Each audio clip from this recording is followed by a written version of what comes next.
Hello, everyone. We are live. A little bit later than normal, but this is what happens when you do lives with people in different parts of the world. Super excited about today's live. It's a Sunday, wrapping up the weekend, and then we've got some fun, positive talks scheduled for this week. So, super excited for those as well. Hopefully, all of you have had a good weekend. Mine's been all over the place, but I survived. So, I'm here to do this positive talk with you all. See how it's going. We've got a pretty good amount of people.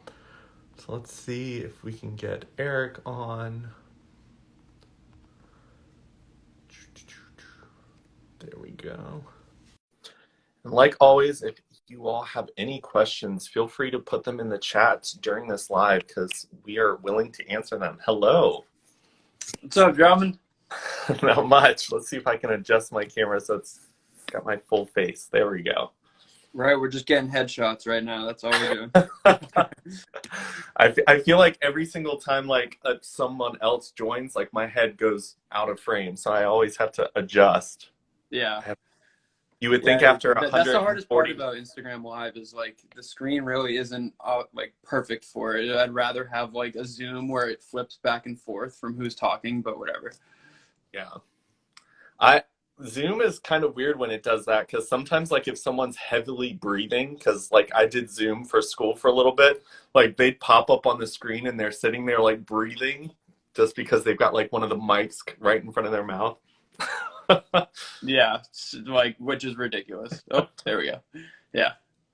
Awesome. Well, people are joining. Let's do this thing.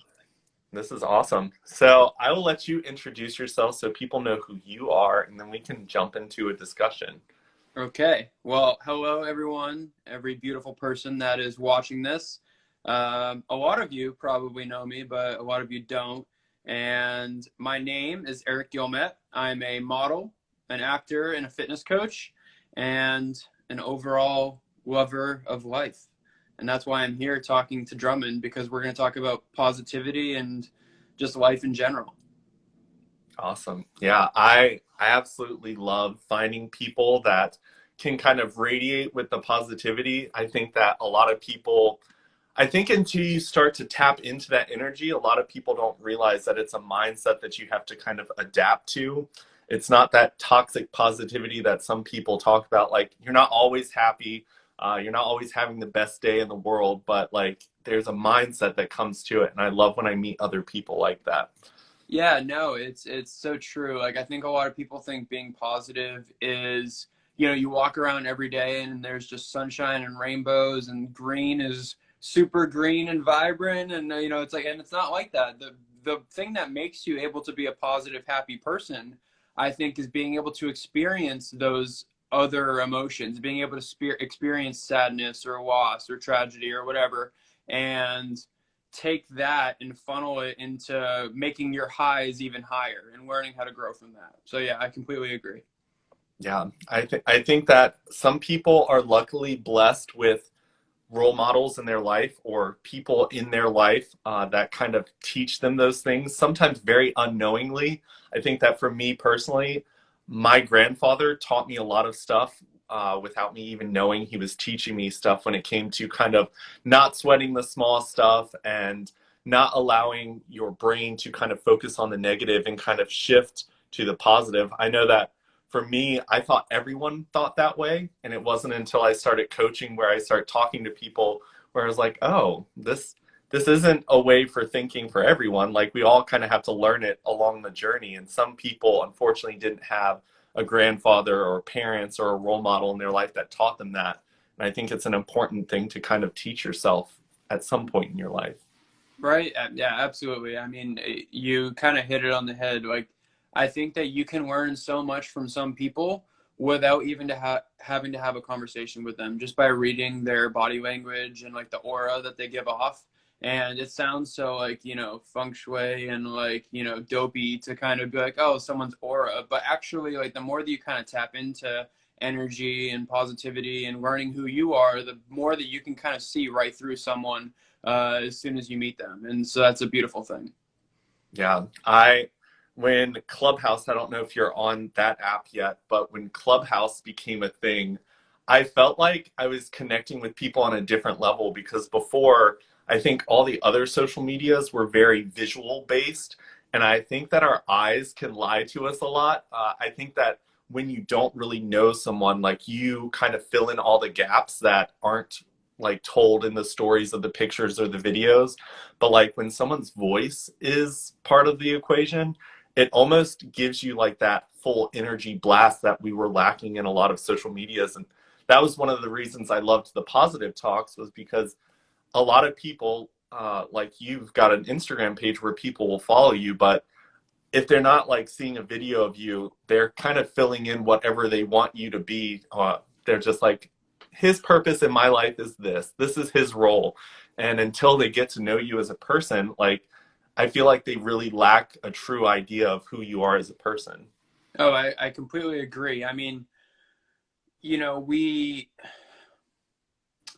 like as especially as a model, everything is very it sits on the surface. People see you for your body or your face or the clothes you're wearing or whatever, but the people who actually love your energy and actually learn from you is the people who are actually able to kind of get deeper than that. And that's why I really do love human interaction and actually getting beyond. Like that was the hardest part of the pandemic is we were all trapped in in person with maybe one or two other people, but then we're all trying to interact this way, and you can't get the vibe of someone's energy through a screen. You get like a glimpse of it, but the good stuff is well beyond that. So to anyone who might be struggling with connecting with someone or trying to learn more about themselves, because you learn more about someone else or you learn more about yourself when you talk to someone else than the other way around. Usually you kind of learn how you tick and all of that.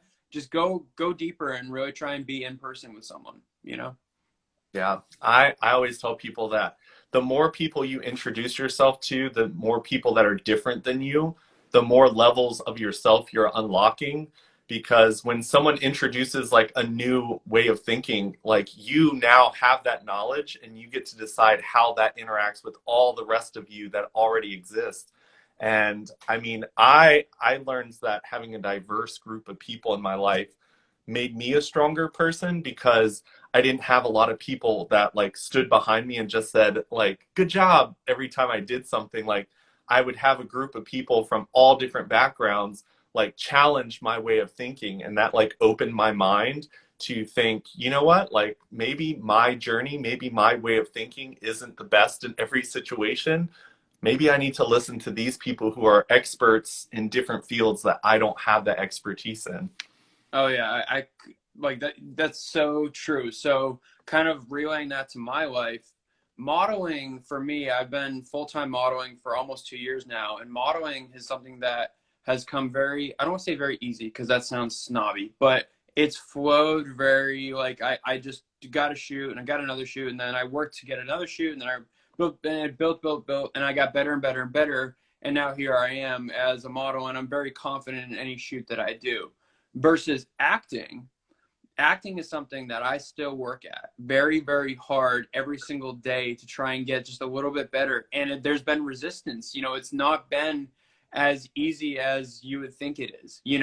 Like I get that criticism from coaches that I work with and stuff, and they're like, "Yo, no, like this is, you know, you need to work on this, you need to get better at this." And I love that because I get so much praise from my modeling, which everyone's watching. I appreciate the praise. You guys are awesome. But on top of that, for acting, I need someone to, light a fire under my butt and be like, no, like you need to work on this, this, and this because you're not there yet. So to be honest, the people that make you grow the most are the ones that get you outside of that comfort zone and make you force you to grow almost. Yeah. I mean, even with modeling, because I've dove into that and I've dove into some acting, and I definitely jumped into it thinking it was so much easier than it really is. So I learned very quickly that like professional models, like when it comes to the shoots, like the photographers are important. The people who are on set are also important, but the model also has to know what they're doing. And I mean, I did modeling where I worked with a photographer that didn't know how to move me. I didn't know how to move. And the pictures came out horrible because there was no chemistry and there was no knowledge of what it actually takes to do that. Whereas I've worked with photographers that have done lots of models, pros to amateurs, which I would consider myself very amateur. And it was a completely different experience because they're like, okay, now when I'm standing over here, what I'm seeing is this part of your face. So anything you do over here does not really matter, but we need this side of the face.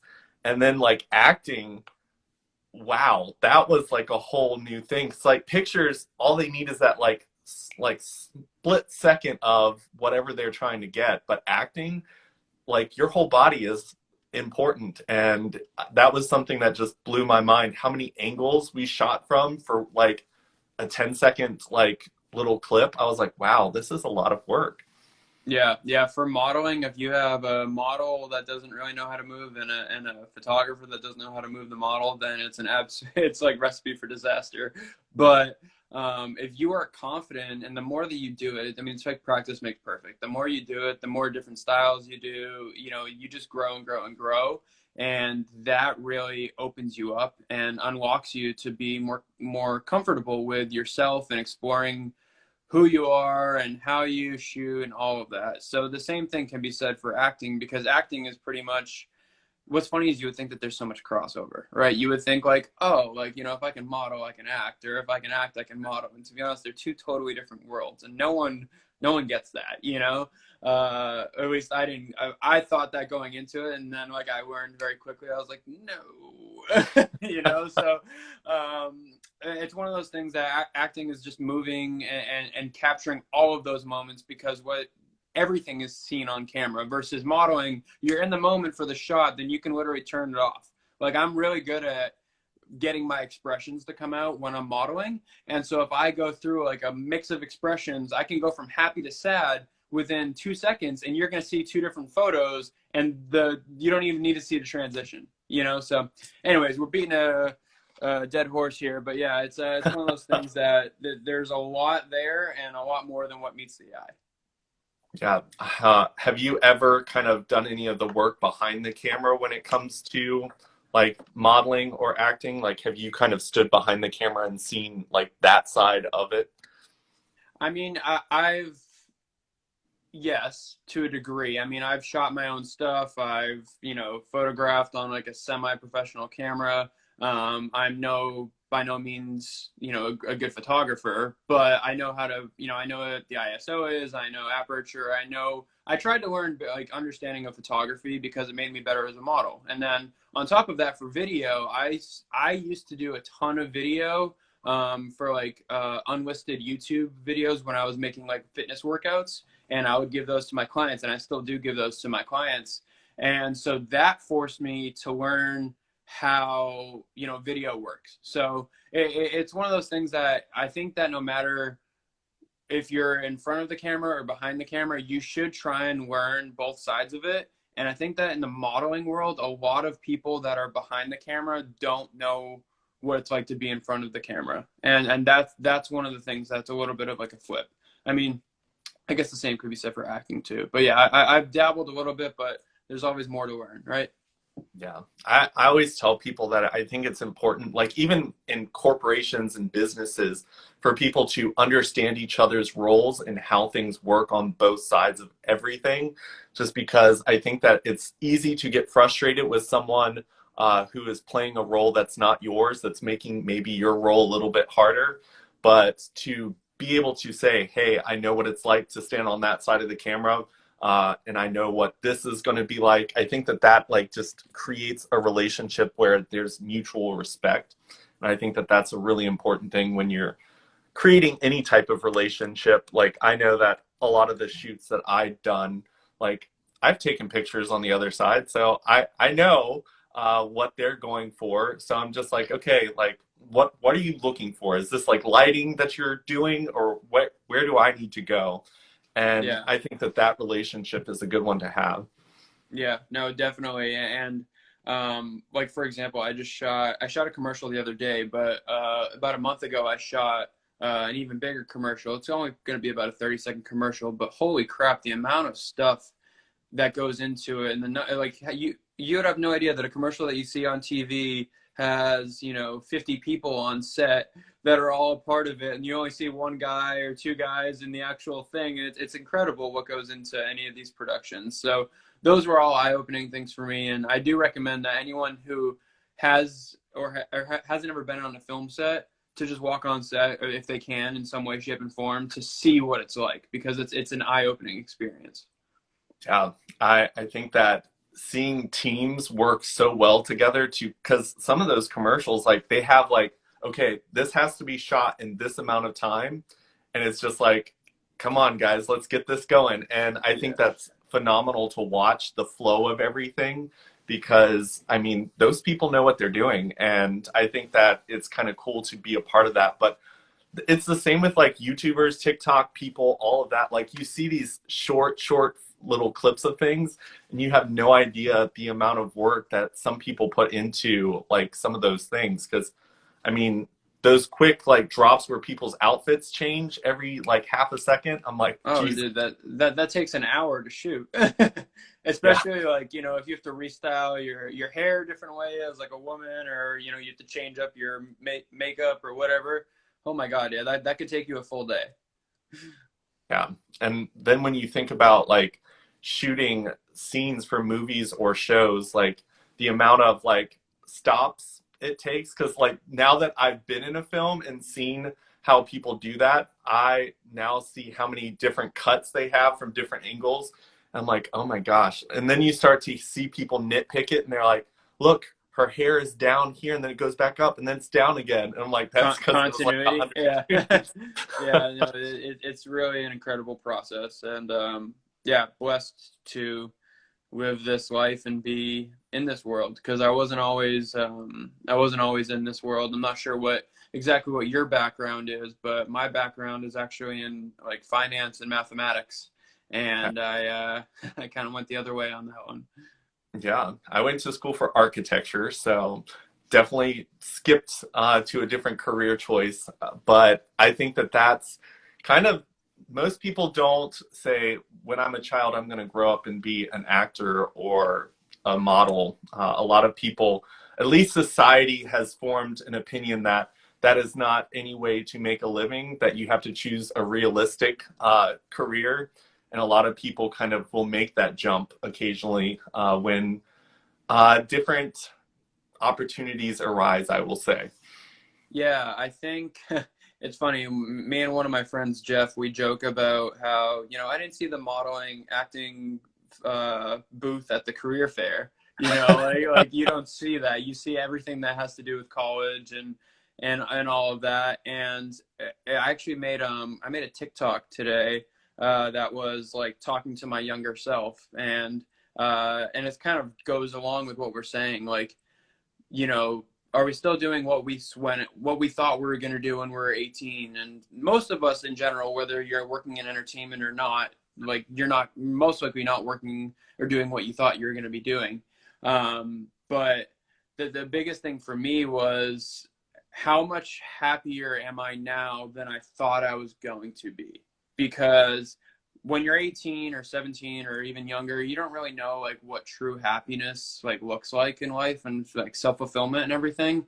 But now, like, oh my God, if I could just go back and talk to my younger self, I would like tell him like, hey, like don't sweat the small stuff, because you're gonna do just fine. You're gonna be making a great living doing something that you didn't even know you loved until you started doing it. And you're just so beyond happy, and then that impacts everyone that's around you in your life. You become happier, and that makes other people happy. And so I hope you can say the same thing, and everyone that's watching this. But I'm definitely extremely happy with myself and my life, and I hope to God that everyone can feel that feeling someday.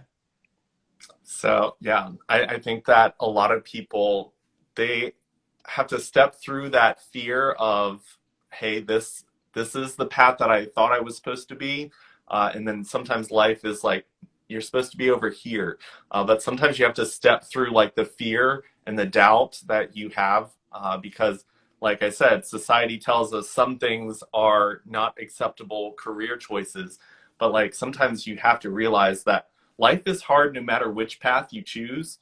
So you might as well pick something that brings you joy, that sparks your passion, because it's going to be hard, but that passion and love for that career choice is what's going to kind of pull you through those hard days.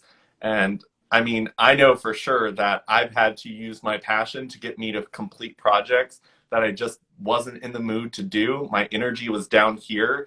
I was like, okay, passion, I need you just one more time today. Pull me through Yeah. this. Yeah, no, and it's terrifying going for something that wasn't in your path. You know, making that big change of, okay, I'm gonna actually go for this thing that I'm passionate about and bet on myself and see how I do.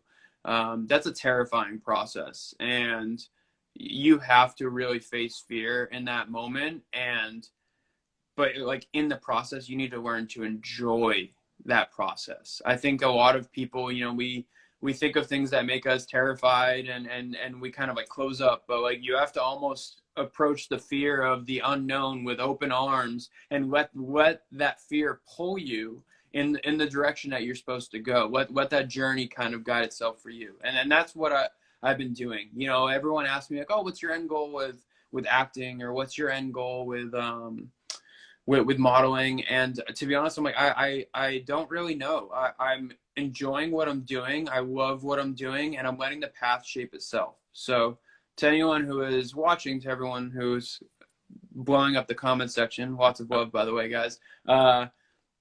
Make sure that you let the path guide itself. Like, don't, because I think a lot of people put restrictions. Like, for example, if I became a model tomorrow and I had no modeling experience, I'd be like, okay, I'm gonna become a fitness model. Well, what about fashion modeling, or what about hand modeling? What about e-commerce? What about romance novel modeling? Like over here, I'm not even sure if you can see that, but these books are all like romance novels that I've licensed in the last year. So it's like you really got to be open-minded to how that path is going to shape itself. Yeah. I ended up on a book cover and it was definitely not an expected thing, but it was kind of cool to be on it. I was like, I want it to be like on the cover of my book that I wrote, but that's not out yet. So I got put on a book anyway. So I think that that's important for people to realize as well. And when it comes to like acting, when it comes to modeling, I think that people don't realize that like each thing that you do is like a small project. It's not like a normal career path where it's like you work 9 to 5 and you're promised a job as long as the company doesn't disappear and you don't do anything to get fired. Like modeling, like it's working with lots of different people and it's about networking and stuff. And like you can't do something to mess your career up to where people are like, he's horrible to work with. And that's important for people to realize. Like, these are all small projects that you have to put together or your team puts together. And like, it's, it's not like you can really learn like how this group of people interact and then bring all of that to the next job. Like, it's remodifying yourself to fit the next project that you jump into. Yeah, I completely agree. And you need to have control of your energy to be able to match the energy in the room. Because if you go from doing like, you know, like a fun beauty shoot where everyone's like, you know, and just like everyone's in that space, and then you have to go shoot like, you know, tomorrow you have to go shoot like uh, sexy like underwear or sexy jeans or whatever. Like you're not gonna have the same energy. You know, you kind of have to be a little bit of a chameleon in that sense of being able to morph into whatever you're trying to get into and whatever you're doing. And on the other aspect of what you just brought up is no, it's not Monday through Friday. You just show up at the same place and it's good to go. It's all right. Monday I'm shooting here. Tuesday I don't have anything, but I really need to do X, Y, and Z to help set up my shoots for Wednesday. And then I joke around and I say I live somewhere between I kind of know what I'm doing tomorrow and I have no idea what I'm doing in 2 days. And to be honest, like that couldn't be more true. Like as we're talking right now, I am on hold for a project that shoots in Miami on Tuesday. And so tomorrow I am either getting on a plane from LA to Miami or I'm not, depending on if I get the job or not. So it's like it's one of those things that you have to be so flexible and ready to deal with the unknown that otherwise you wouldn't be able to make it, you know. Yeah.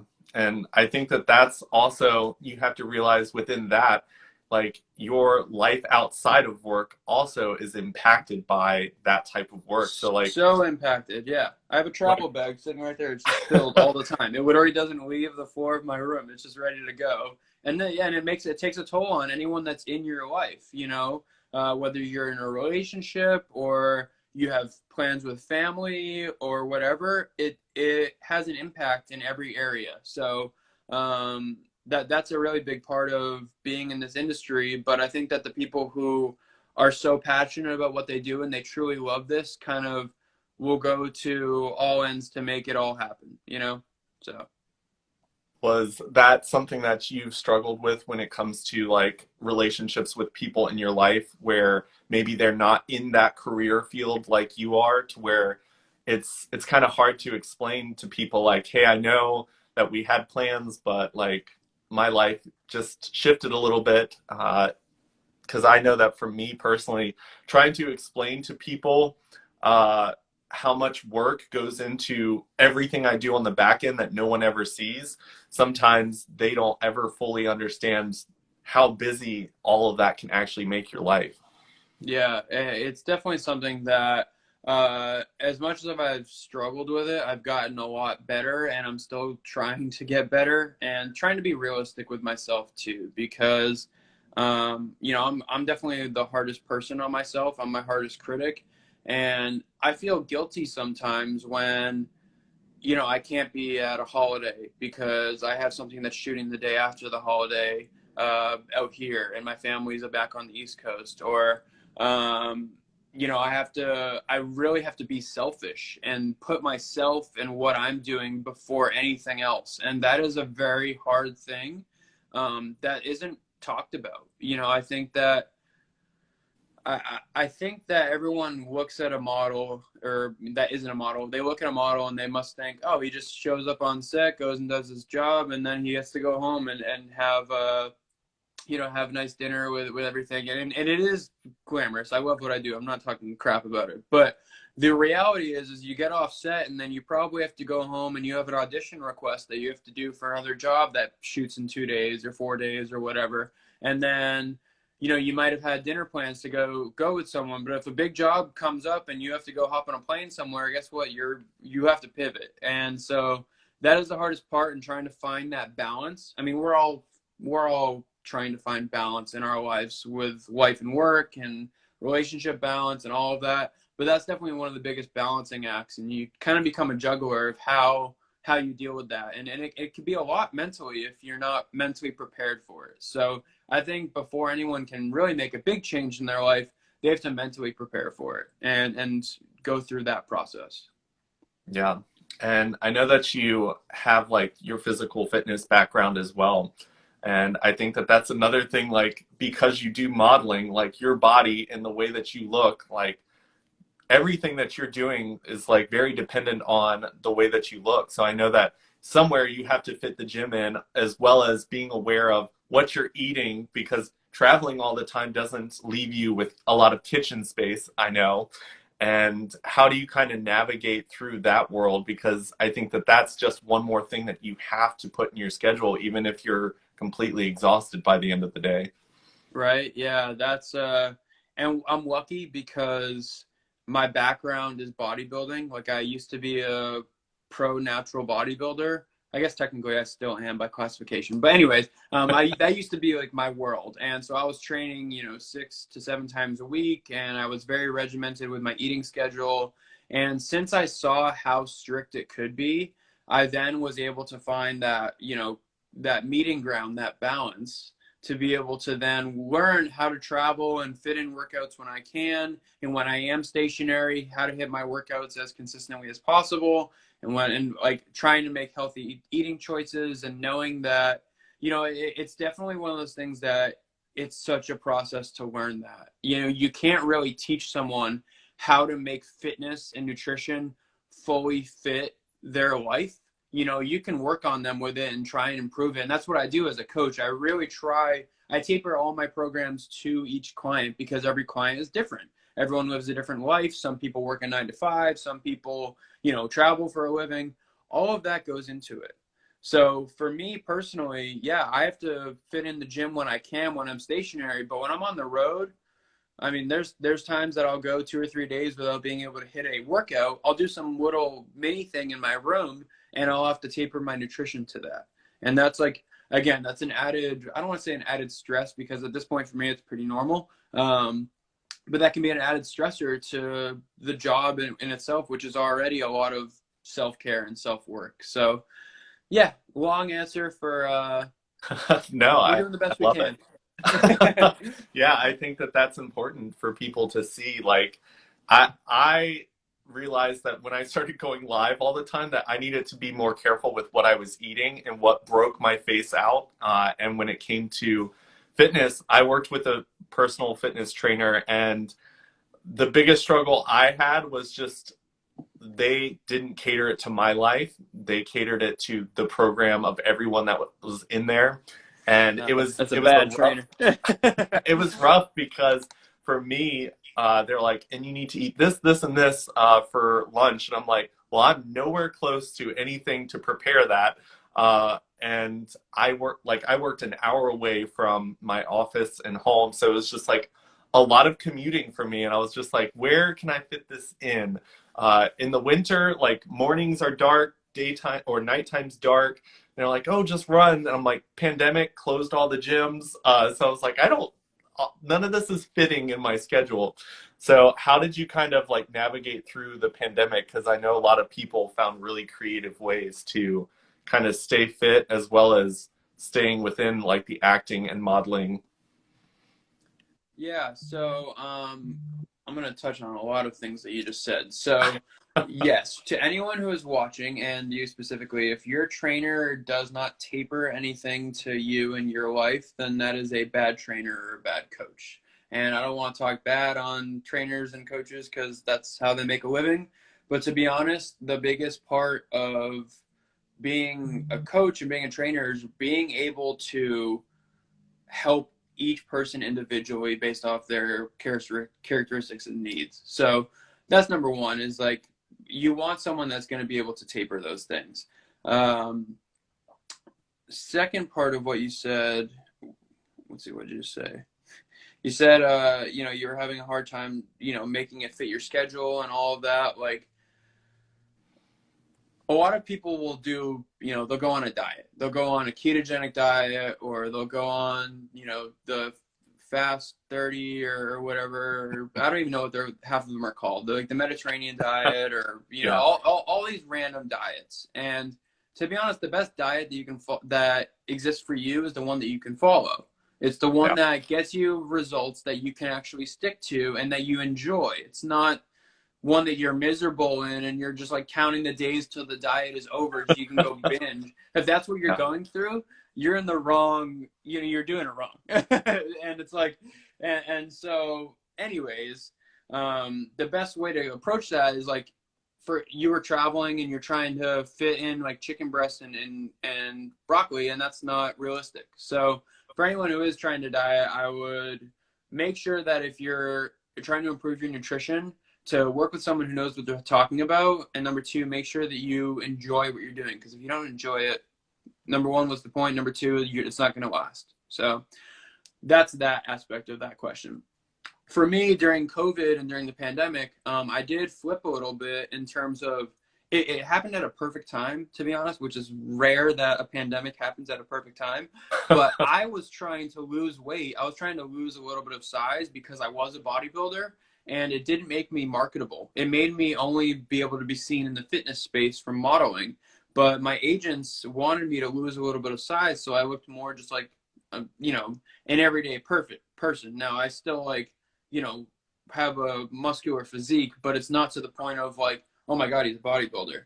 And so I went through that process of trying to lose a little bit of weight during the pandemic. And so I started doing a lot of body weight stuff, a lot of lighter weight stuff in terms of reps, just because I was limited to the equipment that I had. and it was great. I was able to lose about 10 pounds and tighten up and look a little bit better in certain areas. And that was one thing I did, was I was able to then teach myself how to survive if I don't have a gym.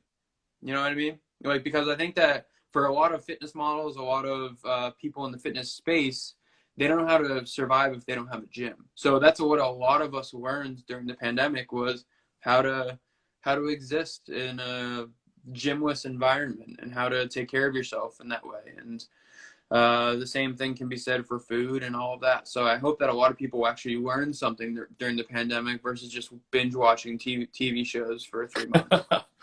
Yeah, I mean, I with my coaching, I always tell people that when it comes to this pandemic, we all used to wish that we needed more time. It was just like, I would love more time. I don't have enough time to do this. And I was like, make sure you're being productive because you got granted all the time you ever asked for in your life. So just make sure that you're in the right space. And I was actually just talking to someone because I don't do the fitness aspect of the training. I that was a lot more certifications that I wasn't passionate about, and I would rather pass an associate to someone that's passionate about fitness, whereas I'm not so passionate about all the nutrients and all that fun stuff. And I was like, just make sure that like your mental health is something that you keep in check as well, because it doesn't matter if you're on a diet and exercising, if your mental health is not balancing out with those as well.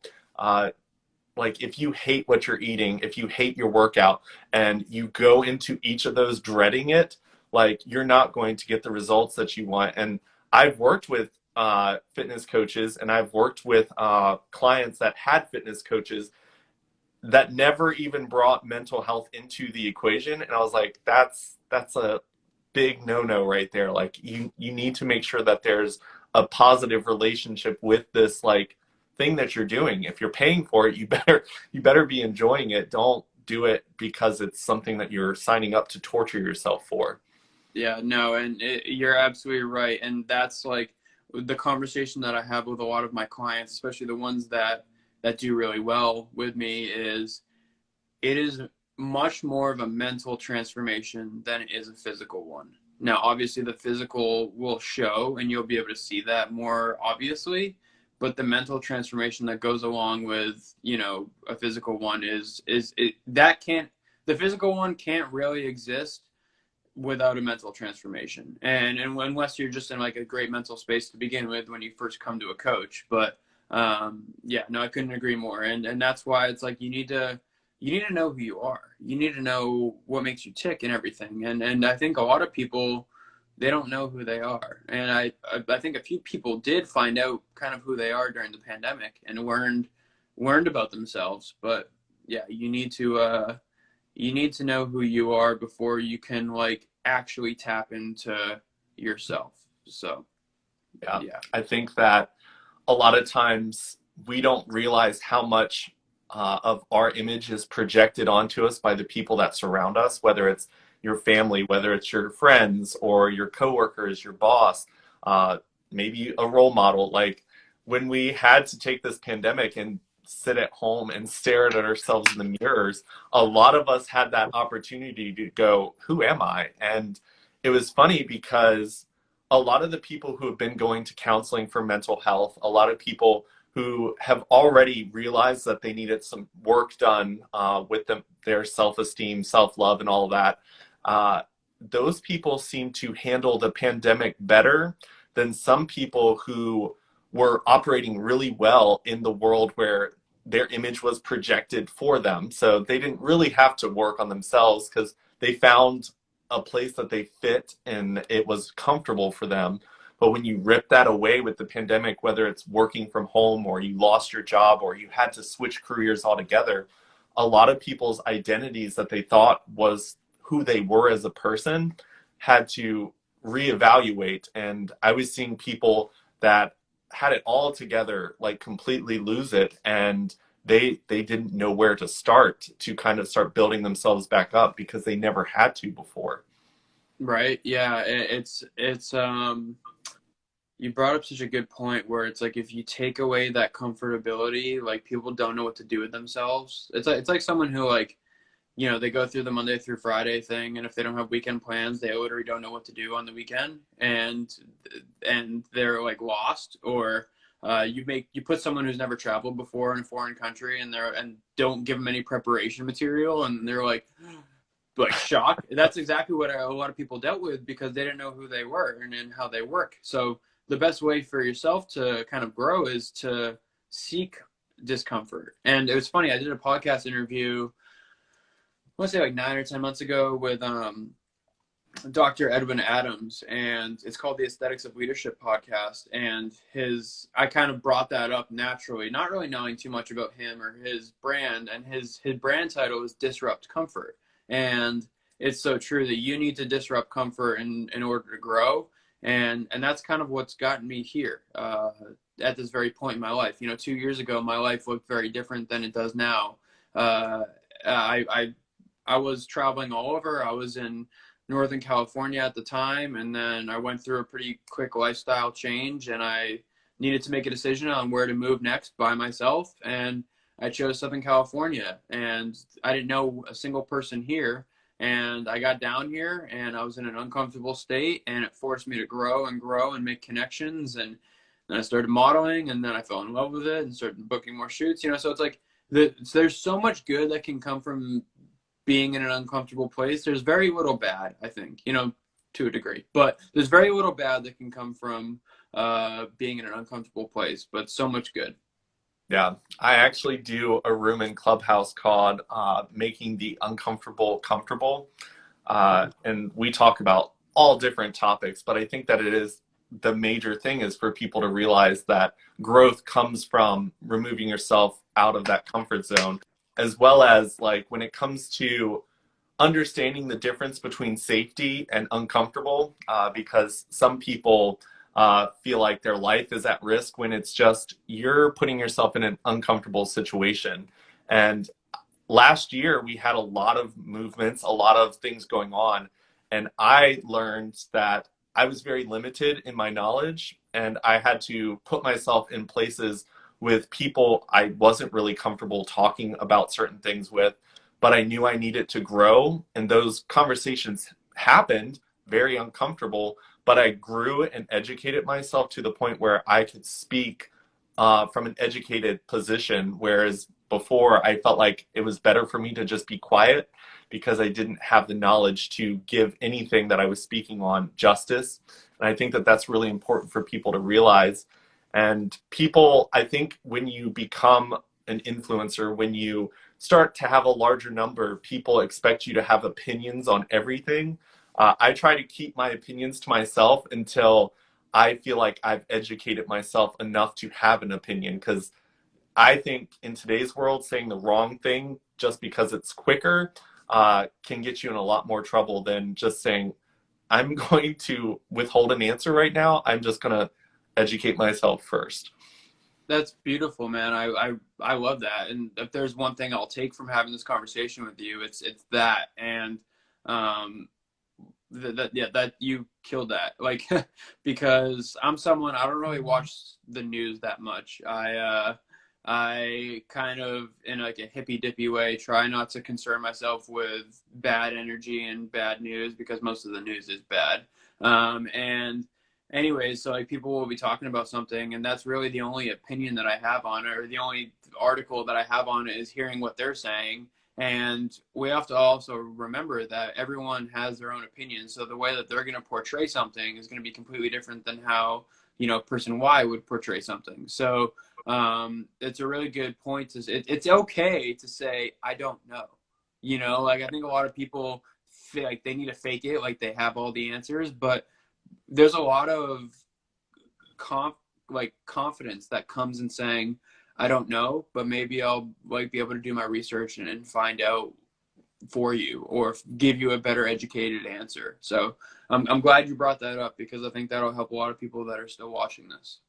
Yeah, I've learned for a long time I would hold back having an opinion on anything because I felt like I didn't want to step on toes of anyone. I didn't want to hurt anyone's feelings. And then I realized that I was still doing a disservice to it not doing that. So I felt like you know what, the best thing, because like my positive talks became a thing because I still wanted to contribute to the world. And I was like, how can I do it and not like cause a huge like nuclear bomb on the internet with, uh, Which is very easy to do these days. yeah. So I was like, everyone needs positivity. Everyone needs to learn to have a more open mind. Everyone needs to hear perspectives that are different than their own. And I was like, you know what? I wanted to do a lot of collaborating in 2020, and the pandemic cut that out. No more travel for me. So I was like, how can I still do what I want to do and make a positive difference? I was like, I'm just going to start this positive talk. And I'm coming up on a year now. And I think that every positive talk comes with like a beautiful new perspective. And I think that that's the best part about doing them is like you get to know so many different people. Yeah, well, I'm glad that you did start doing these positive talks because I'm sure that you've helped more people than you could have ever imagined in your life, and that alone is a beautiful thing and something that you can rest your head comfortably at night from doing. So it's really cool, and I'm glad that I've been able to be a part of this one. And you know, it's a really cool thing to be able to. I don't want to say give back because I think that that term gets kind of stretched out of proportion sometimes, but it's a really cool thing to be able to impact people and not even know that you're impacting them. So even though you might only have X amount of followers or X amount of people that watch something, all it takes is one little instance where it gets seen by someone else and it impacts them and it helps them. And then they tell a story to someone else. And that's a really cool thing about human interaction. So kudos to you and what you do. And I've been happy to be a part of this. Yeah, and sometimes it's all about just planting seeds that might grow later on in life. Like I always tell people, like it's worth it, even if at the beginning it's just one follower, because like at the end of the day, like if you impacted that one person, it was worth it. I also go and speak at churches and tell my story there, and I don't expect that everyone's opinions will change just because I spoke and told my truth, but if that means that I've planted a seed of thought that they can think about that maybe is different than their echo chamber that they're currently living in, I think that I did something worth doing.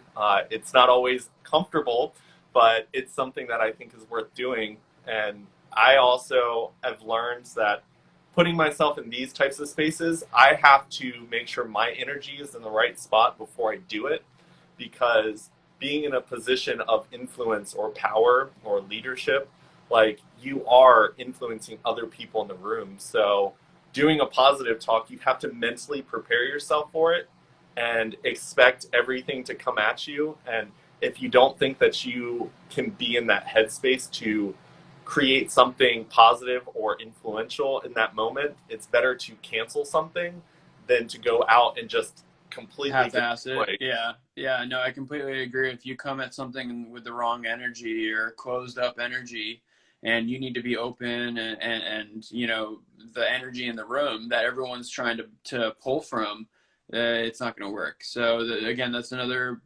very important thing to take from this, that it's okay to say no, it's okay to say I don't know, and allow yourself to go with where the wind blows you that feels correct, you know. So yeah, I love it. Keep doing it. This has been great. Thank you yeah. guys and everyone that's come on and listened to us chat for 48 minutes.